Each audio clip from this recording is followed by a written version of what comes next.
Hello, everyone. My name is Peter Walker. I am the head of insights at Carta. Incredibly excited to welcome you to our State of Startup Compensation event, where we'll be going over all of the important changes in startup compensation and hiring over the last year or so. I am incredibly honored to be joined by these three wonderful panelists. I'm going to call them out by name so they can introduce themselves. Guissu, do you want to kick us off? Sure. Hi, I'm Guissu Baier. I lead people advisory and insights at General Catalyst. I'm a recovering employment attorney, a former operator, and work across all sectors and stages of our portfolios on all business critical people practices. Top of the list is compensation. So very excited to be here.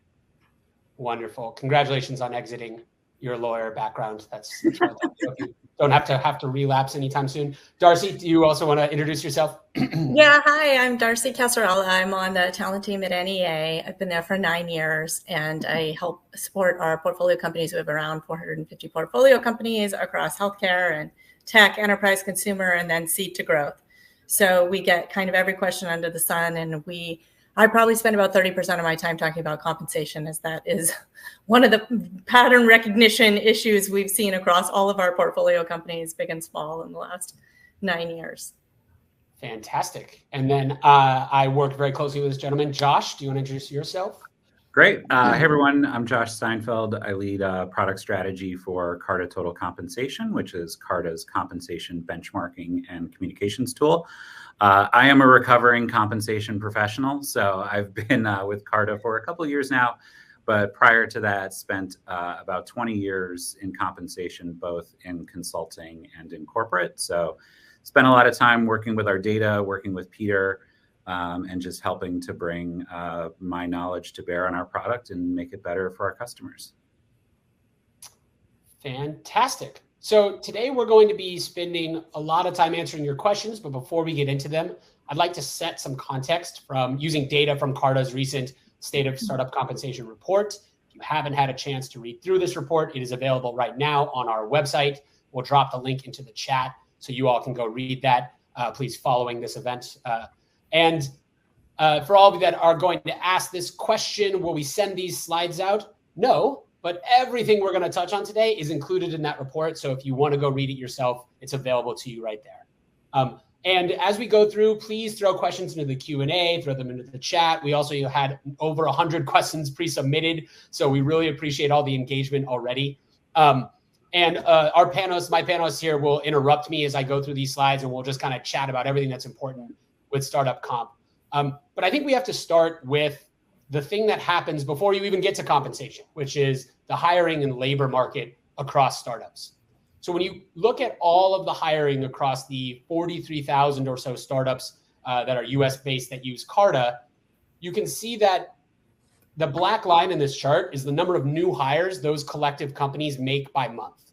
And you can see there was a huge boom in hiring for startups in late 2021, and it kind of extended into Q1 of 22. And then it just sort of fell off a cliff. Each basically consecutive month, save for that January peak last year, is less than the prior month. So fewer people are being hired across startups, and total departures, that purple line, is layoffs and people leaving by choice combined.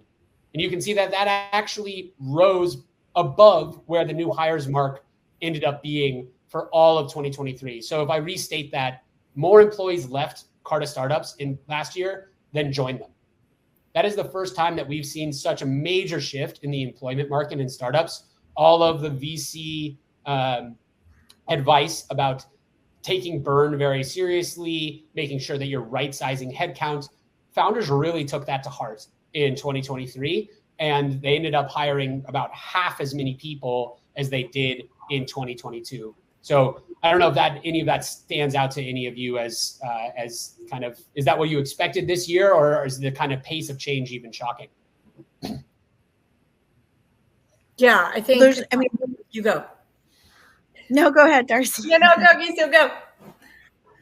No, I mean, I think, look, it paints a dramatic picture of what we see happening day to day in our companies. I mean, the companies that are surviving this era are really having to be thoughtful about spend, about headcount, and really thinking about, what role and impact each person and each role is playing in their organization. So, I do think the drastic shift between 2022 to 2023 is just a dramatic reminder of where we are in this current environment, and really interesting to see.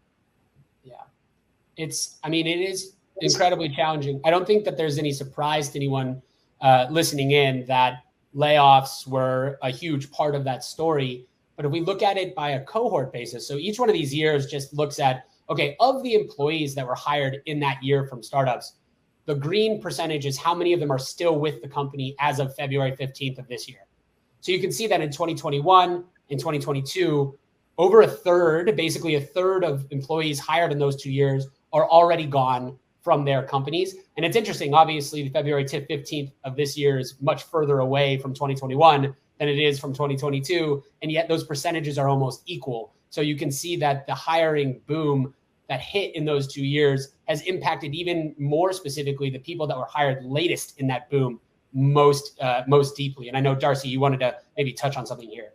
Yeah, I think if you take yourselves back 2 years, all of us that were in hiring were seeing engineers getting offers for 20 or 30K over what the market data told you to do. And our people leaders were saying, do we do that? Like, do we adjust our comp? Do we go that way, or do we hold the line? And you could see when you zoomed out, and you could see we were in a bubble. We could see this market was going to change, and you couldn't stay there. And what I was trying to give it, I felt like Chicken Little. And I'm so happy to now have the data that I can point to the next time we go through this. But I was saying, if they're paying 20 or 30K over for their engineers, they're paying 20 or 30K over for all of their hires. That means that company is probably not going to exist in a couple of years from now, because you cannot sustain that kind of burn rate. You have to be prudent here. Also, if they're overpaid by 20 or 30K and the market does shift, they are putting themselves on the chopping block because they're overpaid now versus the engineers that came in 2 years ago are at the right market price, or maybe slightly below. They can still bump them up and be in a good burn rate. Yeah. So I was trying to convince, engineers, don't just chase the money. I know it feels like a lot, but be prudent, take the right job for you, not just chasing the money. And unfortunately, it's not that I'm happy to see this data, but I'm glad to be able to point to it so that we don't repeat these mistakes in 2 years from now, because I am certain we will be back in another cycle and saying the same things. So, and that's, borne out the kind of aphorism that you hear, last in, first out. It actually, it's definitely rang true through all the reductions in force that we saw over the past 18 months. If you just look at it on a cohort basis, again, 23% of people hired in 2022 did not make it to their 1 year anniversary at work. Right. Obviously, and last in, first out, not because they didn't have as much experience as everybody, but because the market was going up so quickly, so fast. The last in had the highest salaries. So that was why they became the first out, is because they were overpaid by so much money. People were uncomfortable going back and saying, actually, we overpaid you, we overtitled you, we need to reposition you and bring you back down, or your egos get involved. And so instead, the conversation is, we're sorry, we're going to have to let you go. Right. I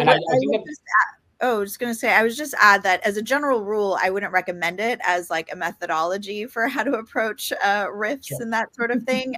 I think the other thing too, Darcy, is that there was just such a frenzy of hiring that the diligence around, really performance may not have been there the way that it should have been either. So really getting to that 1 year cliff too is important, because, at that point that the equity vests, it actually starts to draw from your equity pool. So we were really encouraging companies to be really thoughtful about, pretty quickly you can tell, whether you were as excited about that person when you were recruiting them, whether they're actually delivering against the promise that they made, during that process. Yeah, it's a really well-made point. We don't want to recommend this as a strategy for layoffs, but it just happens to be the case that all these factors add up to making it more attractive when the company does decide to do a RIF, to look into the people that have just joined if there was maybe a lax hiring policy to begin with.